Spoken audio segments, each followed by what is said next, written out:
Okay, so part two. The first Virtual Rifle Systems print, official print, is done.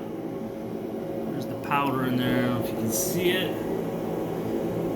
So what we're gonna do, we've gotta retrieve the parts. So what's gotta happen is, you can do this a couple ways when you print parts. You can speed things up and have the parts cool down and reclaim the powder, or you can reclaim naturally where you let everything cool, the powder around the parts, let everything cool together so it's more uniform. The cost is time, but you don't run the risk of having warpage and other issues with the parts. So we did natural, so we've got to reclaim that. So that's what we're going to do, reclaim that, retrieve those parts. This video is going to be a little bit longer, but show a little bit more stuff. The phone was dying yesterday, so the video is going to be chopped up a little bit. I'll pause it. So that's the next step. Reclaim this powder, get the parts out of there. We're going to bead blast them and test them out. What I've got in there is the new offhand, or the new non-dominant hand bases. So there's been some issues, people complaining about they're loose. There's some slop. We're going to take a look at it today. So I've got some new parts. I did some remodeling. And we'll take a look at that. So that's to come. So stand by. So I pressed reclaim on the control screen. Pay no attention to my hair today. Trying to get out of the shot. I'm in the shot. I don't want to be in the shot. Let's stand back here.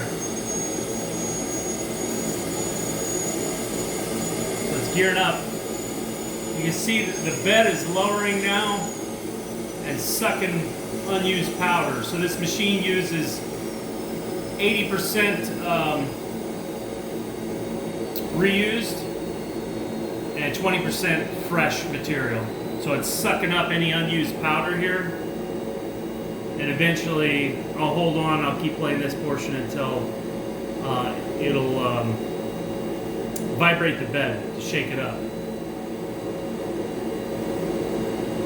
And as it gets down to the bottom, a lot of that powder, you'll see these hunks start to appear, and that's the parts embedded in the powder. This wasn't an optimal build. When you put your build platform together, there's ways to optimize it to get the best prints. I kind of just threw it in there. Today, I'm going to try to get a print, see in what time. The technician will be back in the morning. We need to look at those test prints that we did. Test prints. And he needs to make adjustments to the machine based on what he sees in those test prints. So I want to have another build going today, but it's all a matter of timing. So if it'll finish and we can reclaim the parts by the time he gets here, we'll do it. Otherwise, we gotta wait because the machine can't be running when he comes back. Otherwise, it's a waste of trip for him. So I'll do the calculations and we'll see what happens. But I wanted to see this thing vibrate.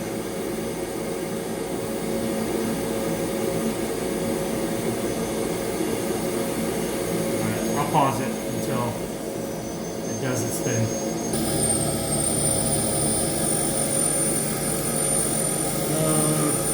We're getting closer.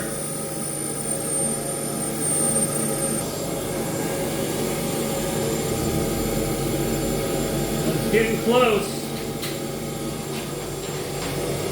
28%. A little longer. You can start to see some of the parts emerge there. There's, back down there, there's some muzzles. So I printed a bunch of muzzles. In this corner, you might be able to make out a little cage that's holding some buttons. So it builds a little cage around a small part so you don't lose them when you're bead blasting. But you can start to see some rough shapes emerging, and that's what you got to bead blast to get I'll try to knock off some of the excess powder, and then I'll bead blast it to clean them up. We'll see where we're at. All right, the screen says wear gloves, it's hot. Don't let fear and common sense get in your way. I'm gonna continue. System preparing. The door was just released. Open it up. And that's what we got. It's a little warm. There's a muzzle. You can see this muzzle a little bit better. That would be a silverback. We're short on silverbacks. Here's that cage I was talking about. So there's a those buttons that go in the non-dominant hand bases. There's two buttons that allow you to slide it up and down the rail. This is the small button. They're inside this little cage, so you don't lose them when you're bead blasting. We'll set that right there. What I really want, I did some, these are the alternative non-dominant hands right here. I did a few of those just to see how they came out. I might do some modification. That new index controller, the uni top, has a little plate that slides in to lock the magnets in. I might do the same with this. Although these are pretty snug and hold the magnets pretty well. I don't know. We'll see. But what I'm really interested in, the parts I really want to do, because that's our next build, we're short on bases, the non-dominant hand base that those buttons go in. So that's what I want to print. And those are the ones that I made adjustments to, so they wouldn't be as loose on the rail. And when I test these, once I get these bead blasts, I'm going to test them. I'm going to go over that, kind of talk about what some players are commenting on, that loose base on the rail. So we'll take a look at that. So I'm going to bead blast a couple of these and the buttons and test that out to see if we got a winner. If it's a winner, then we're going to clean this printer up, turn it over, and we're going to print some bases. That'll be our next print.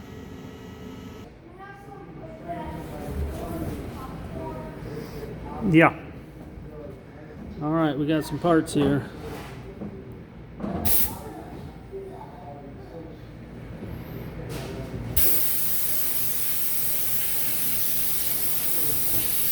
Not sure if I was supposed to clean these off more, but we're going with it.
Not even paying attention if I'm in frame.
This is the alternative non-dominant hand.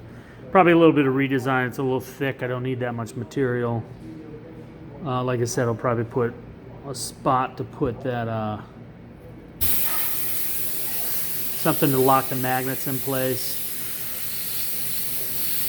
But I certainly don't need this thickness on this wall or back here. So,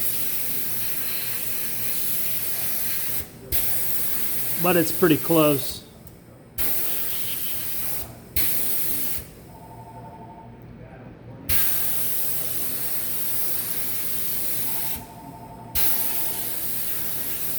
So there's one of those. This Rev, yes, son, that's probably mommy. I'm not worried about it. You can answer it. Say virtual rifle system, soldier speaking. So this one says Rev 4. I hollowed this one out in my CAD software. The other ones are solid. Just trying to get the density down, the cost per part down. It's all based on density, packing density. Helps drive up the cost. So this one without a Rev on it is Rev 3. So I made all the adjustments that it's hopefully tighter on the rail, but it's solid. One of these I did, the software allows you to hollow it out, but the powder is trapped inside, but that cuts down, it still cuts down on the density. You'll get the weight, but in terms of pricing, the cost to make it, that unused powder that's trapped in the center, it doesn't, it's negligible in terms of cost. So, just trying out a couple different things to help drive the cost down. This isn't cheap. It's not a cheap process.